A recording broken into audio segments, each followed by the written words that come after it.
भगवान बुद्ध म्हणतात, ही संपत्ती जर तुमच्याकडे नसेल ना, तर काही कामाचं नाही आहे. भले तुमच्याकडे खूप धनसंपत्ती असेल, सोनं नाणं असेल, प्रॉपर्टी असेल, खूप सारा पैसा इन्व्हेस्ट करून ठेवलेला असेल, पण जर हे नसेल ना, ते काही कामाचं नाही आहे. मग भगवान कोणत्या संपत्तीबद्दल चर्चा करतायत? आणि ह्या संपत्तीपुढे भगवानने कुठली पण संपत्ती, कुठलं पण प्रॉपर्टी म्हणा, कुठली पण महागडी वस्तू त्याच्यासमोर ठेवली असली तरी ही संपत्ती जी बुद्ध आता सांगणार आहेत, ती खूपच महत्त्वाची आहे, असं बुद्ध सांगतात. आज या सुत्तामध्ये आपण बघूया, निधी कुंड सुत्तामध्ये आपण बघूया, निधी की कोणती संपत्ती बुद्धाने श्रेष्ठ मानलेली आहे, जे तुम्हाला चिर काळापर्यंत आणि त्याच्यानंतर सुद्धा खूप फायदेशीर असणार आहे. बघूया आपण या सुत्तामध्ये. नमोबुद्धाय, जय भीम मंडळी. मी धर्मपाल साळुंके पुन्हा एकदा आपल्या सगळ्यांचं स्वागत करतो धम्मसंज्ञांच्या या परिवर्ती क्लासमध्ये, या यूट्यूब चॅनलवर. या वर्षावासाच्या काळामध्ये आपण परत एकदा खूप सारे सुत्त घेऊन आलेलो आहोत. त्याचप्रकारे सुरुवातीला आपण वर्षावास म्हणजे काय, उपोसत, वेगळे वेगळे सुत्तांवरती, खूप साऱ्या विषयांवरती सुद्धा आपण चर्चा केलेली आहे, व्हिडिओज बघितलेले आहे. खूप सारे व्हिडिओज मराठीमध्ये आहे, काही व्हिडिओ हिंदीमध्ये सुद्धा आहे. आणि पुढे सुद्धा अशाच प्रकारे व्हिडिओ येणार आहे, ज्यामध्ये आपण धम्मपद अट्टकथा, जातक अट्टकथा आणि खूप सारा सुत्तांचा सुद्धा अभ्यास करणार आहोत. लवकरच आम्ही धम्मलिपीचा, ब्राह्मी लिपीचा एक वर्कशॉप घेणार आहोत. तुम्हाला जॉईन करायचं असेल तर डिस्क्रिप्शनमध्ये लिंक आहे. आमचा व्हॉट्सअप ग्रुप जॉईन करायचा असेल तर नक्की त्याला सुद्धा जॉईन करा. आणि जर तुम्हाला ही धम्मदेसना हे व्हिडिओ आवडत असतील तर आमच्या चॅनलला शेअर सुद्धा करा आणि सबस्क्राईब सुद्धा करा. सुरू करूया निधी कुंड सुत्त. आता निधी कुंड म्हणजे काय? निधी म्हणजे पैसे, संपत्ती एखादी, आणि कंड, कंड म्हणजे एखादा आपण असं जार, पॉट, ज्याच्यामध्ये आपण खूप सारे पैसे जमा करून ठेवतो. पूर्वीच्या काळामध्ये काय व्हायचं, लोक घडे करून ठेवायचे, बरोबर? पैशाचे, नाण्यांचे, सोनं नाणं त्याच्यामध्ये असं लपून ठेवायचे, बरोबर? मग ही संपत्ती जी आहे याला निधीखंड म्हटलंय. पण ही खरंच आपल्याला मदतगार असते का, याच्यावरून बुद्ध प्रश्न उचलतात आणि मग उत्तर सुद्धा देतात की कशा प्रकारे हे निधीकुंड कामाचं आहे की नाही आहे, की खरंच हे असं फालतू आहे, की खरोखर हे लोकांच्या कामामध्ये येतं, तर किती कामापर्यंत येतं, किती वेळपर्यंत कामामध्ये येतं, याच्याबद्दल बुद्ध बोलतात. बुद्ध म्हणतात, निधिंग निधेती पुरिसो गंभीरे ओदकंतिके. गंभीर ओदकंतिके, की बाबा काय करतात लोक, पुरिसो लोक काय करतात, निधिंग निधेती, खूप सारा पैसा धनसंपत्ती कमवतात. गंभीर ओदंतिके म्हणजे एखाद्या डीप पाण्यामध्ये, खोल पाण्यामध्ये त्याला लपवून ठेवतात का? अथ्थे किच्चे समुपन्ने अथाय मे भविष्यति, की बाबा भविष्यामध्ये जर असा एक कठीण प्रसंग आला, संकट आलं, तर ते मला कामात येईल, बरोबर? पूर्वीचे लोक आधी शेतामध्ये म्हणा किंवा जमिनीखाली धन पुरून ठेवायचे, बरोबर? तसंच की बाबा एखाद्या संकट समयी मला कामात येईल, एखाद्या जर काही दुष्काळ वगैरे पडला तर आपण बघू पुढे, खूप साऱ्या वेगवेगळ्या कारणांनी लोक आपली संपत्ती खाली, जमिनीखाली लपून ठेवायचे. राजतो वा दुरुत्तस्य चोरतो पीडितस्य वा एणस्य वा पमोक्षाय दुर्भिक्षे आपदासु वा एतं अथाय लोकस्मिन् निधी नाम निधीयति, की लोक वेगवेगळ्या कारणांनी आपली धनसंपत्ती कमवत असतात आणि त्याला एका ठिकाणी लपून ठेवत असतील, सांभाळून ठेवत असतील का? राजतो वा दुरुत्तस्य, की एका परकीय राजाचं जर आक्रमण झालं, एक परकीय राजा आला किंवा राजाने अचानक टॅक्सेस वाढवले, कर वाढवला, तेव्हा चोरतो, जे चोर लोक आहेत त्यांच्यापासून वाचण्यासाठी इणस्य, इण म्हणजे काय, कर्ज, कर्ज वाढलं, पमोक्षाय, त्या कर्जापासून, मुक्तीपासून, त्या कर्जाच्या मुक्तीपासून, आणि दुर्भिक्षे आपदासो, दुर्भिक्ष आलं, संकट आलं किंवा दुष्काळ आला, त्या दुष्काळापासून वाचण्यासाठी वेगवेगळ्या अर्थांनी लोक पैसा कमवतात आणि त्याला एका ठिकाणी जपून ठेवतात किंवा लपवून ठेवतात, असं बुद्ध म्हणतात. आणि कुठे लपून ठेवतात? उदाहरण दिले, कधी पाण्यामध्ये, कुठे वेगवेगळ्या ठिकाणी. ताव सुनिहितो संतो गंभीरे ओदकंतिके न सब्बो सब्बदा एव तत्संग न उपकप्पती. आता बुद्ध असं म्हणतात की तुम्ही कुठे पण ते पैसे लपवून ठेवलेले असतील, सांभाळून ठेवलेले असतील, पण काय होतं माहितीये का? न सब्बो सब्बता एव, ते सगळे पैसे तुम्हाला कधीच बरोबर वेळेवरती कामात येत नाही. मग याचे बुद्ध पुढे कारण देतात. कसं? निधी वा ठाना चवती संया वास विमुह्यती नागा वा अपनामेंती यख्खा वापी हरंतीनं. काय होतं आता, तुम्ही पैसे वगैरे लपून ठेवलेले आहेत, पण बुद्ध म्हणतात की ते तुम्हाला कामात येत नाही कधी कधी. का? निधी वा ठाण आणि चवती. आता बघा, हे सारी उदाहरणं आहेत ना, हे त्या वेळेचे आहे जेव्हा बँक नसतील, इन्व्हेस्टमेंट करण्यासाठी शेअर मार्केट नाहीये. तर लोक अशा प्रकारे त्यांचा पैसा जपून ठेवायचे, म्हणून ते उदाहरणं त्या काळातली आहे. पण हे आता सुद्धा किती महत्वाचं आहे हे आपण पुढे बघू. मग निधी वा ठाणा चवती, की तुम्ही जिथे लपून ठेवलेलं आहे ना, का माहिती भूकंपामुळे किंवा इतर काहीतरी आंतरिक गोष्टीमुळे ते सरकून गेलं असेल दुसऱ्या ठिकाणी. नंतर संया वास विमुहेते, तुम्ही विसरून गेले की तुम्ही ते कुठं लपवून ठेवलेत. हा, नागा वा अपना मेनते, जे नाग लोक आहेत, जख्ख लोक आहेत, ते त्याला चोरून घेऊन गेले तर, असं पण एक कारण आहे. किंवा अजून कारण पण असतील. अप्पिया वापी दाया दा उंधरंती अपसतो, यदा पुण्यखयो होती सबंगेतंग विनसते. बघा, की ह्या सगळ्या गोष्टींचा नाश होऊन जातो. कशा प्रकारे? आधी 4 कारण सांगितले. आता म्हणतात अप्पिया वापी, जे आपले अप्रिय लोक आहेत किंवा ज्या लोकांना आपण आवडत नाही, जे लोक आपल्याप्रती वाईट विचार ठेवतात, आपला नाश करण्याचा प्रयत्न करतात, आपल्याला त्रास देण्याचा प्रयत्न करतात, अशा काहीतरी चुकीच्या ॲडवाईस देतील की आपण चुकीच्या ठिकाणी पैसे ठेवू किंवा चुकीच्या ठिकाणी आपण पैसे इन्व्हेस्ट करू. याचे कारण वेगवेगळे असू शकतील. मग उद्धरंती अपसतो, आणि आपले पैसे, आपली संपत्ती, आपण जी इन्व्हेस्टमेंट केली आहे ती तिथे वाया जाऊ. आणि सगळ्यात महत्वाचं काय आहे? यदा पुण्यक्षय होती. यदा यदा म्हणजे जेव्हा, पुण्यक्षय, पुण्यक्षय म्हणजे काय? पुण्यक्षय झालं, याचा अर्थ असा मृत्यू होणे, मृत्यू झाला. आज कोणी कधी पण मरू शकतं. 16व्या वर्षाच्या मुलाला पण हार्ट अटॅक येतोय, 70-80 पर्यंत कधी काही होऊ शकतं. इतकी संपत्ती कमवलेली असेल ती कधी पण संपू शकते, कधी पण ऱ्हास होऊ शकतो. इतकं कमवून ठेवलंय, त्याचा उपभोग घेता येणार नाही, आणि मेल्यानंतर तर अजिबात नाही. मग ते किती पण लाखो करोडोची संपत्ती असो, त्याचा उपभोग घेता येणार नाही. ती ह्या जन्मापर्यंतच सीमित आहे, पुढे काय, असं बुद्ध म्हणतात. मग अशी कुठली संपत्ती आहे का की जी जन्मानंतर पण कामात येईल, असं बुद्ध म्हणतात? आहे. आता बुद्ध उत्तर देतात, यस्त दानेन शीलेन संयमेन दमेन च निधी सुनिहितो होती इथिया पुरिसस्स. बुद्ध म्हणतात की ज्या व्यक्तीची संपत्ती सुनिहितो आहे, कशी? जी स्त्री किंवा पुरुषाची संपत्ती सुनिहितो आहे, कसं? जो दानेन शीलेन, तुम्ही नेहमी बघा, बुद्धांनी दान आधी ठेवलंय, मग शील ठेवलंय. बुद्ध नेहमी दान कथा, शील कथा, सग्ग कथा, पाप कथा, असं पालीमध्ये खूपदा वर्णन येतं. बुद्धांनी दानाला खूप पुढे ठेवलंय. एक दुराचारी व्यक्ती पण दान देऊ शकतो कधी कधी चांगल्या मनाने, किंवा एक मोठापणा करायला किंवा चांगल्या मनाने किंवा दयामयाने कोणाला काही दान देऊ शकतो. पण सील पालन करण्यासाठी तुम्हाला एक स्टेप पुढे यावं लागतं. म्हणून दान कथा, सील कथा, सग्ग कथा, पाप कथा, वगैरे वगैरे बुद्ध अशी कथा सांगायचेत, या क्रमामध्ये कथा सांगायचेत, आणि मग धम्म सांगायचेत, म्हणजे लोकांना मोटिवेट करायचे असं. मग जो दान देतो, शील पालन करतो, संयमेन दमेनच, दमन करतो. अरे कोणाचं दमन करतो? स्वतःचं दमन करतो, स्वतःच्या अकुशल चित्ताचं दमन करतो. असा व्यक्ती जे काही धन कमवतो, निधी कमवतो, निधी सुनिहितो होती, की ज्याने जी पण धनसंपत्ती कमवलेली आहे ना, ती चिरकाळापर्यंत टिकते, ती कधीच ऱ्हास होत नाही, नाश होत नाही, असं बुद्ध म्हणतात.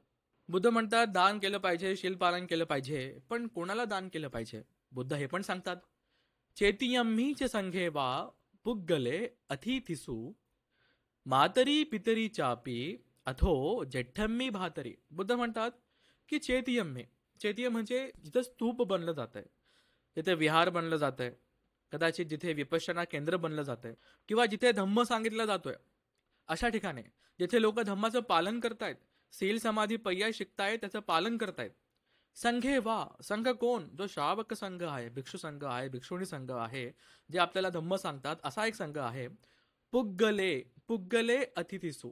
आता आपल्या घरी जे काही पाहुणे रावणे येतात, मंडळी येतात, त्यांची चांगली शुश्रूषा करणे, त्यांचा नीट मान सन्मान करणे.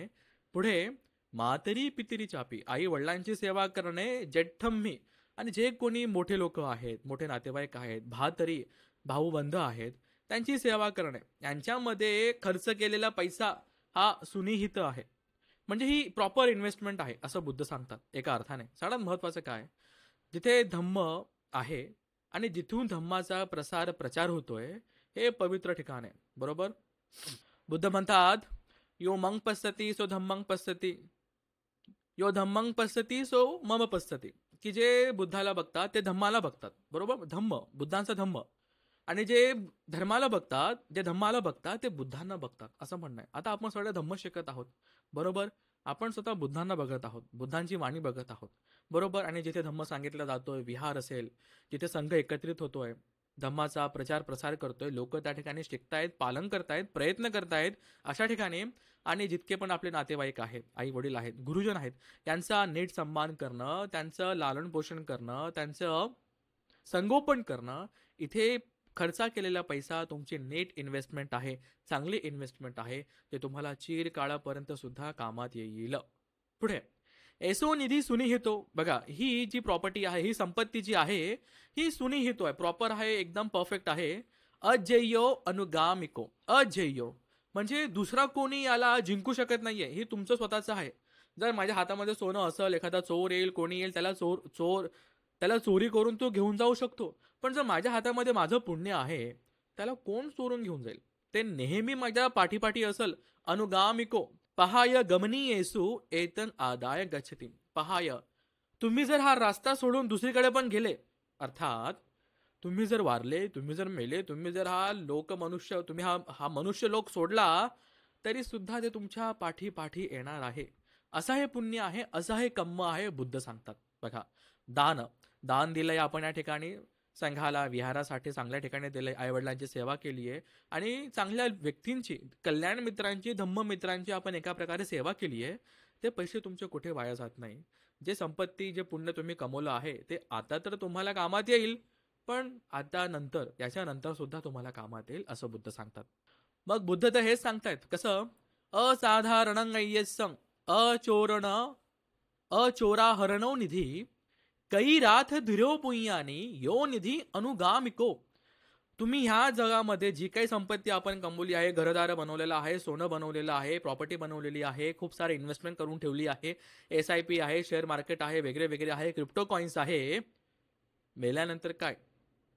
ते तुमच्या सोबत नाही येणार, परिवाराला मिळेल पुढे, पण तुम्हाला नाही मिळवणार. बरोबर, इतकी मेहनत करून, सेव्हिंग करून इतकं एम्पायर बनवलेलं आहे, ते मेल्यानंतर नाही कामात येणार. बरोबर, पण जे पुण्य तुम्ही कमवलं, दान धर्म करून, शील पालन करून, भिक्षू संघाची सेवा करून, दान धर्म करून, असाधारण, एखादा साधारण व्यक्ती त्याला चोरी करू शकतच नाही. बरोबर, चोरी करून घेऊ शकत नाही, त्याला तुमच्यापासून घेऊन जाऊ शकत नाही. म्हणून बुद्ध म्हणतात, कैराथ, अरे धीरो, अरे तुम्ही मुलांनो, तुम्ही धीर पुरुष आहात, तुम्ही हे पुण्य करा. जे पुण्य, जी निधी, जी संपत्ती अनुगामिको, तुमच्या पाठी येणार आहे, या जन्मानंतर सुद्धा तुमच्या पाठी येणार आहे, अशी तुम्ही इन्व्हेस्टमेंट करा, असं तुम्ही पुण्य कमवा, असं बुद्ध म्हणतात. काय? दानशील भावना, धम्म सवन, धम्म देसना, आणि अजून अपचायन, वेयावच, पत्तीदान, पत्तानुमोदन, दिठ्ठूचे कर्म, हे 10 कुशल कर्म आहेत. हेच आपल्याला करायचे आहेत. बघा, मागच्या व्हिडिओमध्ये मी कुशल कर्म सांगितले की वर्षावासामध्ये आपण 10 प्रकारचे कुशल कर्म करू शकतो. हे तुम्हाला पाठ असतील ना, माहिती असेल ना, तर तुम्ही जेव्हा एखादी गोष्ट ऐकली, सुत्त ऐकलं, जातक अट्टकथा, धम्मपद अट्टकथा तुम्ही ऐकली, तुम्हाला लगेच क्लिक होईल, अरे हे कुशल कर्म तर या 10 पैकी एक आहे. पहिले 5 तुम्ही सांगितले, जे फारच सोपे आहे, जे आपण दैनंदिन जीवनामध्ये केलंच पाहिजे. इतर पण खूप महत्वाचे आहेच.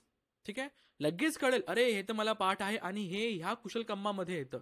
इतकं सोपं आहे. मग पुढे बुद्ध म्हणतात, एस देव मनुष्यानं सब कामद दो निधी यंग एव अभिपथ्यंती सब मेतेन लभंते.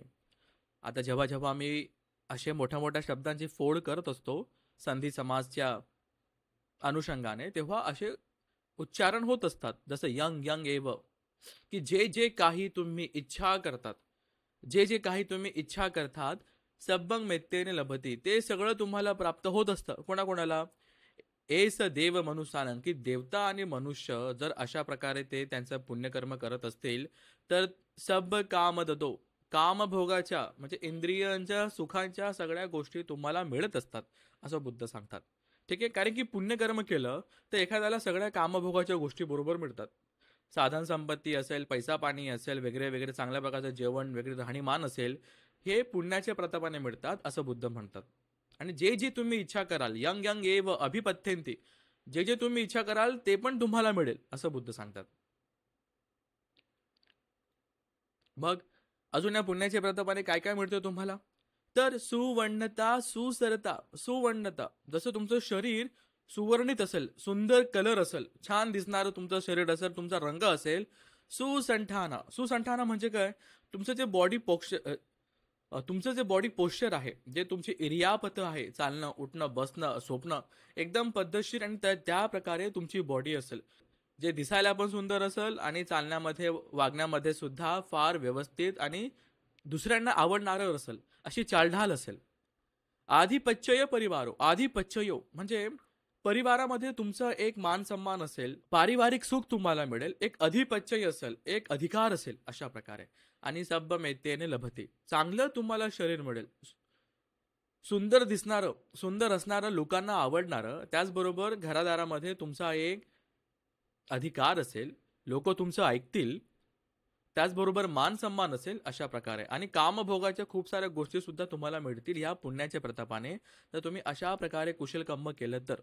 मग फक्त ह्या मनुष्य लोकांमध्येच तुम्हाला हे पुण्यकर्म नाही मिळत, की तुम्ही मेल्यानंतर तुम्ही जे पुण्य कमवलं आहे ते फक्त त्या जन्मापुरती आहे का? नाही.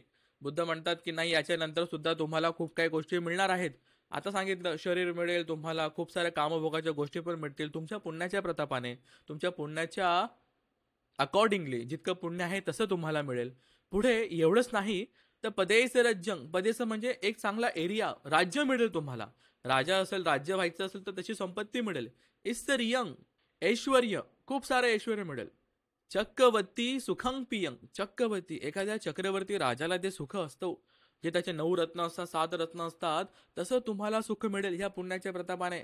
आणि देवरज्जंपी दिव्येसु, या दिव्य लोकांमध्ये, या दिव्य लोकांमध्ये तुम्हाला देवता लोक सुद्धा प्राप्त होऊ शकतं ह्या पुण्याच्या प्रतापाने, असं बुद्ध म्हणतात. सब मेत्तेने लभती, सगळं काही तुम्हाला मिळतं. सबंग अथ्येने लभती, सगळं काही तुम्हाला मिळतं. ठीक आहे, जर तुमचं पुण्यकर्म असेल तर, जर तुम्ही दान आदी कुशल कर्म केले असतील, सीलपालन केले असतील, समर्थ विपස්සना केली असेल, तर खूप सारं पुण्य मिळतं.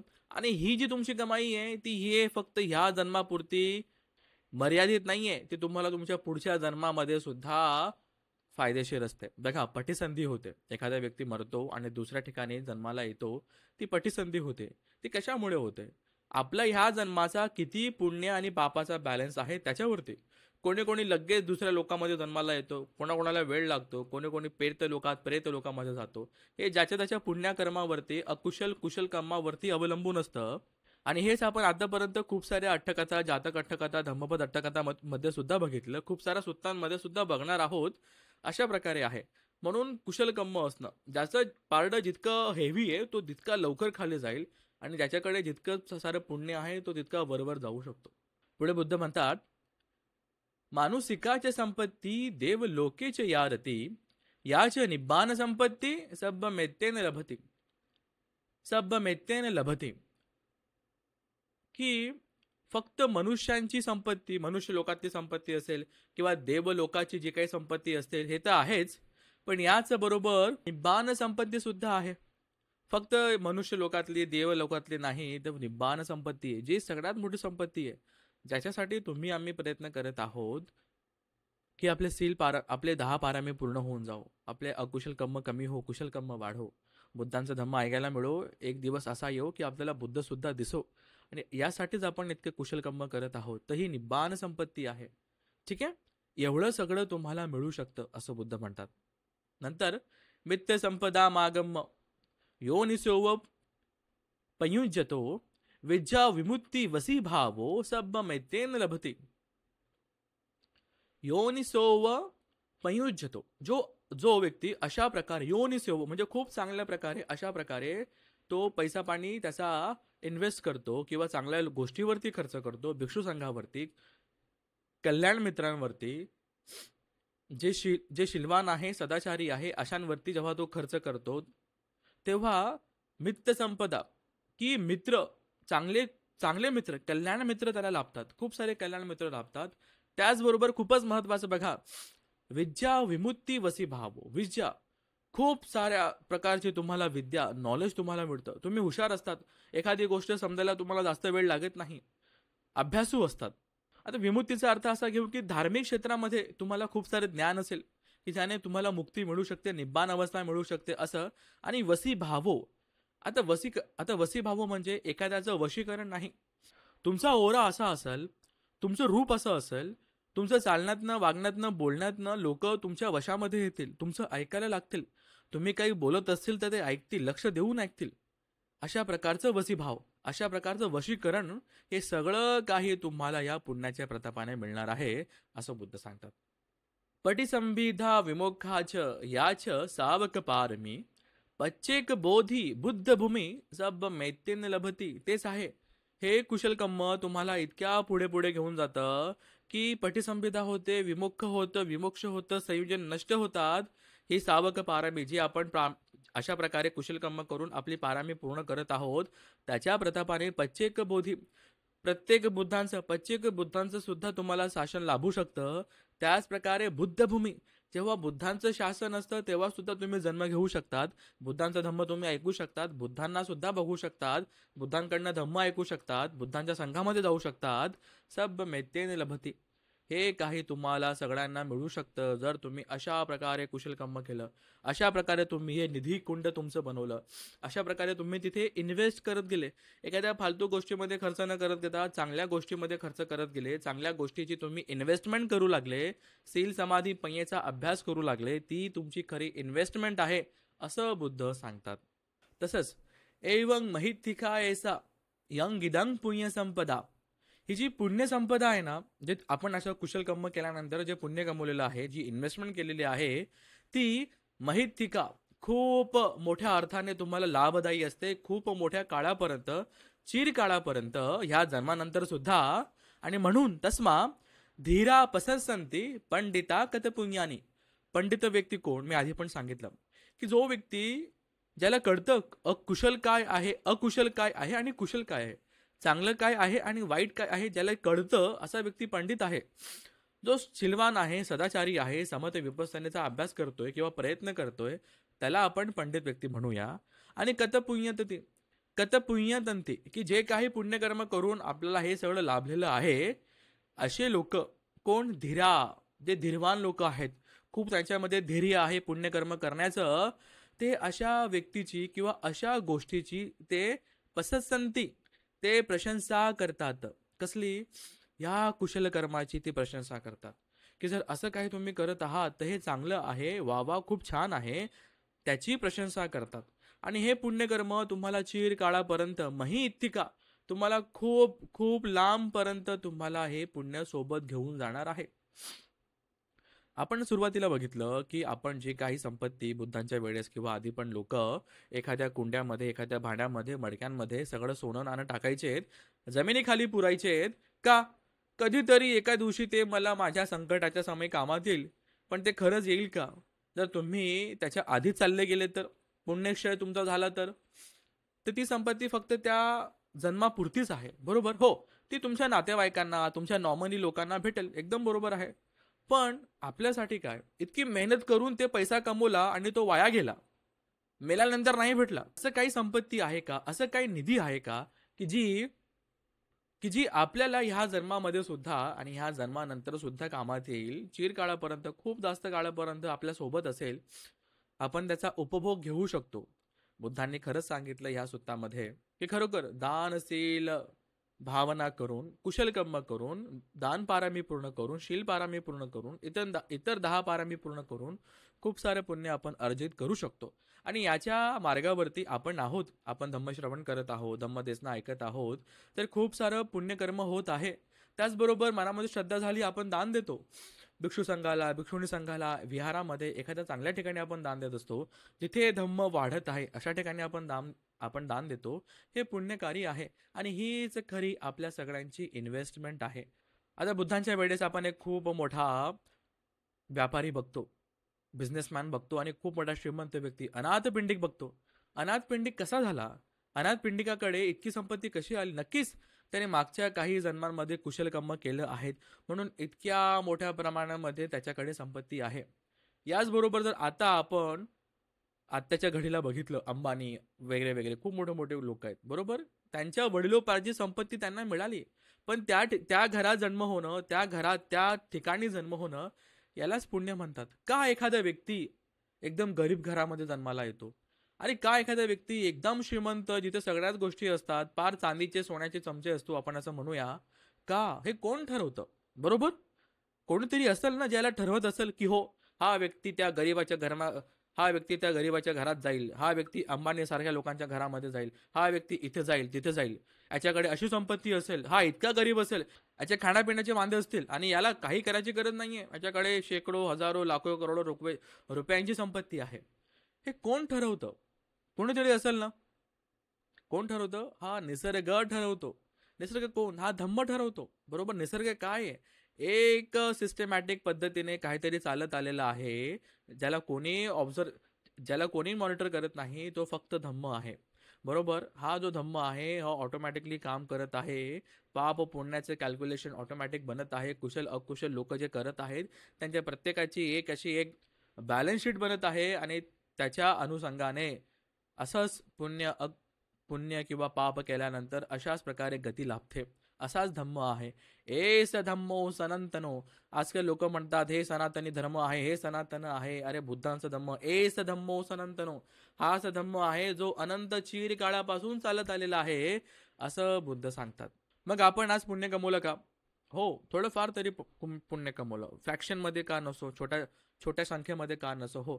आपण आज काही धम्मदेसना ऐकलेली आहे, धम्मश्रवण केलेलं आहे, कोणाला काही मदत केलेली आहे, कुठेतरी काही दान दिलेलं आहे आणि बुद्धांचा धम्म ऐकण्याचा प्रयत्न केलेला आहे. आपण समजून घेण्याचा प्रयत्न करत आहोत. हो, अजून इतकी परिपक्वता नसेल, पण हो, कालांतराने हळूहळू अभ्यास करून तुम्ही आपण हळूहळू परिपक्व होत जाऊ. शिलामध्ये, समाधीमध्ये, पय्यामध्ये. आणि जी काही संपत्ती आहे जी आता बुद्धांनी सांगितली की ती कालांतराने कशी चिरकाळापर्यंत खूप मोठ्या काळापर्यंत आपल्याला फायदेशीर असते, हे आपण बघूया. आणि नक्कीच आपल्याला ते सुद्धा प्राप्त होईल असं बुद्ध सांगतात. बुद्ध गॅरंटी देतात. तुम्ही जर अशा प्रकारे कुशल कर्म करत गेले तर नक्कीच तुम्हाला याचा खूप सारा लाभ होणार आहे. तुमच्या पारमी पूर्ण होऊन खूप साऱ्या गोष्टी प्राप्त होणार आहेत, इथे सुद्धा सांगितलं, बरोबर. म्हणून ही प्रॉपर इन्व्हेस्टमेंट आपण केली पाहिजे. अशा प्रकारे आपण निधी गोळा केला पाहिजे, पुण्य गोळा केला पाहिजे आणि याच्यामध्ये कुठलंच प्रमाद नसलं पाहिजे. खूप चांगल्या प्रकारे आपल्याकडे आता धम्म आहे. ऑनलाईन म्हणा, ऑफलाईन म्हणा, विहारामध्ये भिक्षू संघाकडनं आपल्याला खूप साऱ्या गोष्टी ऐकायला मिळत आहेत, धम्म ऐकायला मिळत आहेत. त्यातून जेवढं मोटिवेशन मिळतंय, लगेच कामाला लागा. ठीक आहे, उद्या करू, आज करू, वगैरे वगैरे हे गोष्टी होत राहतात. टाइम कोणाला किती कमी आहे सांगता येत नाही. म्हणून प्रयत्न करत राहा आणि नक्कीच बाबासाहेबांनी दिलेल्या धम्मावरती आपल्याला चालायचं आहे. हो, साहजिक आहे की आपल्याला अजून सगळ्या गोष्टी पटलेल्या नाहीये, समजलेल्या नाहीये. खूप साऱ्या गोष्टी देव, स्वर्ग वगैरे वगैरे वगैरे हे गोष्टी पटलेल्या नाहीये. साहजिक आहे, खूप लोकांचा भ्रम असेल, ठीक आहे. पण तिथे अडकून न राहता थोडं आपण पुढे जाऊया, इतर गोष्टी पण शिकूया. स्वर्ग नरक आलं तर लगेच थांबू नका, बरोबर. सील आहे, तुम्ही शिलावरती तर काम करा. आज एकाने कमेंट केली, सर तुम्ही सील म्हणतात, ते तर शील आहे, ते पण शीचा होती विलांटी पहिली होती. मी म्हटलं अरे पाली भाषेमध्ये सील शब्द आहे, सील. पाली बोलायला सुरू करा. सील समाधी पय्या असं आहे, प्रज्ञा नाही पय्या असं हे शब्द आहेत. असं बोलायला सुरू करा आणि शील लिहिताना विलांटी नेहमी दुसरी असली पाहिजे. पहिली विलांटी असेल तर काय होतं, दगड पाषाण असं होतं, ठीक आहे. ओके, म्हणून सील समाधी पय्या हाच मेन धर्म आहे. याच्यावरतीच आपल्याला चालायचं आहे. बुद्धांनी, बाबासाहेबांनी आपल्याला हा जो धम्म दिला आहे हा याच्यावरतीच बेस आहे. तुम्ही सदाचारी व्हावं, तुम्ही आणि मी आपली प्रगती करावं आणि कालांतराने समाजाची प्रगती होईल, असाच धम्म आहे. हेच बाबासाहेबांचं स्वप्न होतं. यासाठी बुद्धांनी आपल्याला धम्म दिलेला आहे. आणि आज श्रद्धा संपन्न बौद्ध उपासक उपासिका आपण या ठिकाणी आलात. आपण खूप चांगल्या प्रकारे धम्मदेसना ऐकत आहात. इथपर्यंत खूप कमी लोक पोहोचतात. 4 ते 5% लोकच या ठिकाणी पोहोचतात. हे व्हिडिओ बघणारे तुमचं खूप खूप कौतुक की तुम्ही मला ऐकत नाहीये, तुम्ही बुद्धांचा धम्म बघायला, तुम्ही बुद्धांचा धम्म शिकायला या ठिकाणी आलेले आहात आणि तुम्हाला कालांतराने खूप सारे पुण्य सुद्धा मिळणार आहात. कोणाकडनं धम्म ऐकतोय हे हे जरी थोडंफार महत्त्वाचं असलं, पण धम्म ऐकून आचरण करणं आहे का, हे खूप मोठं महत्त्वाचं आहे. हे मी स्वतःला सुद्धा सांगतोय. खूप आपल्याला अजून परिश्रम घ्यायचे आहेत, धम्म शिकायचा आहे, धम्म समजायचा आहे. आणि आज आपण जे काही पुण्य कमवलेलं आहे हे तुम्हाला मला आपल्या गुरुजनांना, ज्यांनी आपल्याला धम्म सांगितला, धम्म दिला, आपल्याला ह्या अंधकारातून मुक्त केलं, त्यांना सुद्धा हे पुण्य प्राप्त हो. तुमचं माझं आपल्या सगळ्यांचं मंगल हो. या धम्माच्या प्रतापाने आपण लवकरात लवकर आपले पारमी पूर्ण करून आसावश्यक करू, निब्बाण अवस्था प्राप्त करू. साधू साधू साधू.